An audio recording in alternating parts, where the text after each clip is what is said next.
Ready. Hi friends, మేము కోటప్పకొండ ఎక్కాము. Location చూడండి, ఇదిగోండి. చాలా బాగుంది ఫ్రెండ్స్, చల్ల గాలి కూడా వస్తుంది.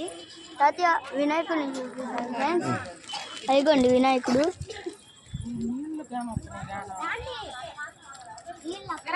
అండి చూడండి, అటువైపు పెద్ద పెద్ద కొండలు ఉన్నాయి కూడా ఫ్రెండ్స్.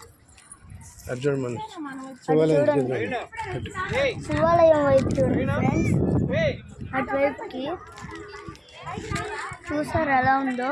మేము రావడానికి చాలా సేపు పట్టింది ఫ్రెండ్స్. నా కాళ్ళు కూడా నొప్పులు వస్తున్నాయి. అయ్యా లైక్ సబ్స్క్రైబ్ చేసుకోండి.